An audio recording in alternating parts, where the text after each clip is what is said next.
Do you also feel like sometimes anxiety takes over your life and it becomes difficult to do even small tasks? Do you also have these days when your body is tense and your heart is racing for no apparent reason and you just wish to relax and feel normal? You're not alone.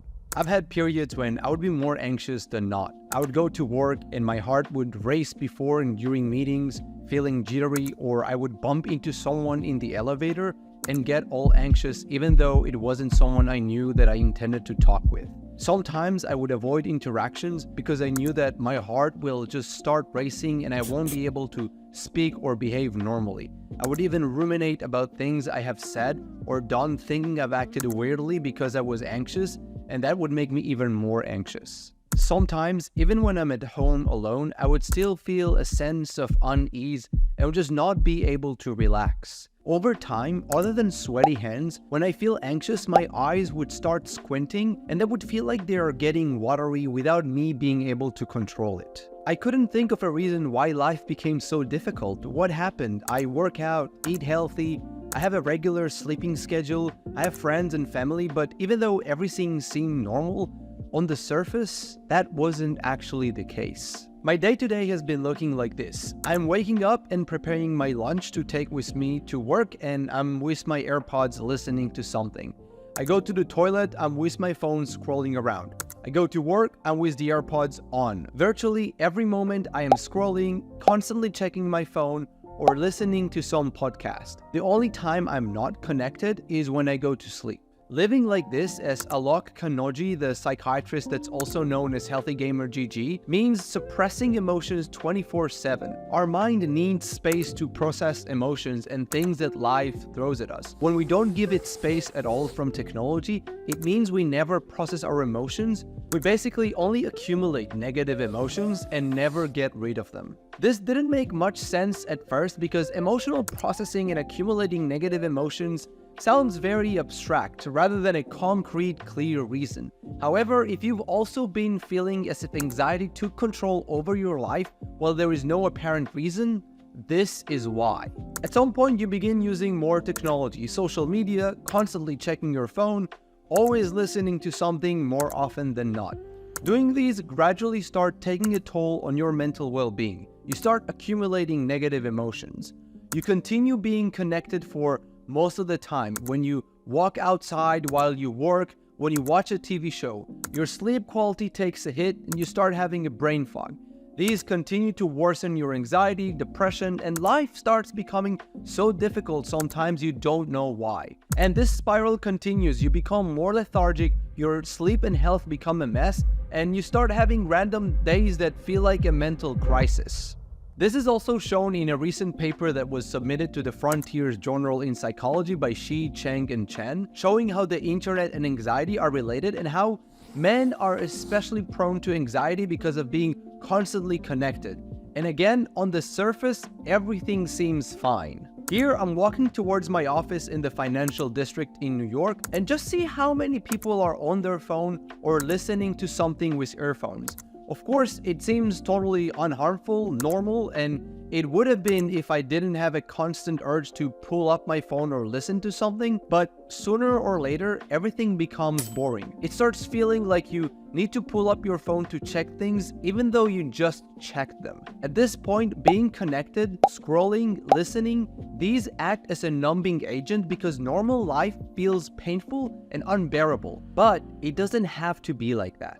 Regaining mental clarity and just feeling well is actually simple, and it's not as difficult as you would think, and it's not about quitting internet altogether. These days, it's how we communicate, how we work, how we study, and it's not the internet or social media that are inherently bad. It's our relationship with them, the way we use them, and that is what needs a change. If you take what HealthyGamerGG along with other psychologists and researchers suggest, it boils down to 3 steps that work together, and following those were life-changing for me. First, you're going to do one thing at a time, meaning that when you eat, just sit down and eat. When you walk outside, just walk outside without listening to something, whether it's music or a podcast. When you watch a TV show, watch it without having your phone nearby and checking it every couple of minutes.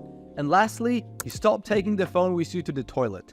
This is not going to be easy in the beginning, and the harder it is, the more being always connected is causing you anxiety and mental health issues, and the more important it becomes to make that change. You can think of it as going through some withdrawal period from a drug. That's exactly how I felt when I started doing this. It was tough, but only for a few days. By week 2, I really started noticing the difference. And it was around that time when I started feeling just normal. I started enjoying reading, going to a coffee shop, walking outside quietly. It's been so long and I can't even remember when was the last time that I could feel just good with normal day-to-day things. The next step is to figure out what you actually need to use the computer and the phone for. You want to text with friends, you want to check social media or YouTube, watch something. Make sure in the beginning to plan these, because that's how you will teach yourself to be intentional and not give up all of those good things that come with being connected. I use my laptop when I work, but I also plan the time I'm going to browse YouTube. I put in 30 to 40 minutes to watch videos I saved and just browse to discover more videos and creators I'm interested in.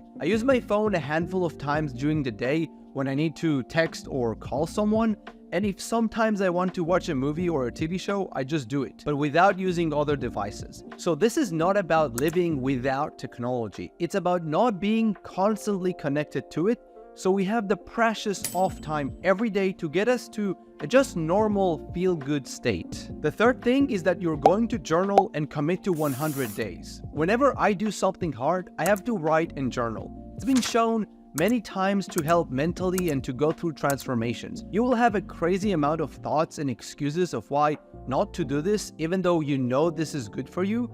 And when these moments come, or when you just don't feel like doing it and getting back to the comfort of what you were used to, take a notebook and a pencil. Journal your thoughts, that overwhelming feeling. Process what you're going through on the spot and commit yourself for doing this 100 times. You're not telling yourself you're going to do this for life so you won't freak out, but you also do it long enough to really experience the change, just like the time it takes for a habit to start forming. There are two things that I found that optimize the benefits you're going to get from doing this. First, make sure that you're not scheduling the time to be scrolling and browsing before you go to sleep. I found that the earlier I've stopped browsing on the internet, I'm more relaxed when I go to sleep and I sleep much better. I realized that it's similar to what Brian Johnson mentioned about eating food, saying that you should try to have your last meal at least a couple of hours from your bedtime, because that stimulates you and increases your heartbeat rate. I found the same to be true with being on social media.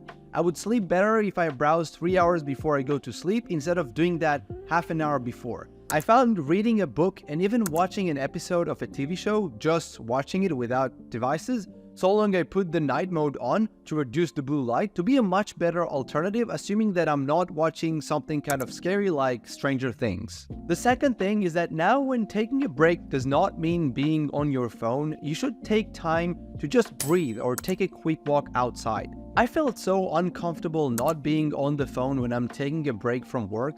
I felt a sense of emptiness and agitation, but after a couple of minutes, that feeling fades away and you sort of start finding these moments comfortable and very relaxing. Of course, it's relatively quick, usually about 10 minutes, but for a short break, that's all you really need. After even a couple of days, you will feel substantially different. A whole load of anxiety and other negative emotions will just fall off your shoulders. It was a really big change for me, socially, at work, or when I'm alone. As if it actually was some magic pill, life all around just became so much better. If you also feel like anxiety controls you while you find yourself connected more often than not, you have to give this a try. Thank you so much for watching, and I'll see you in the next one. Bye.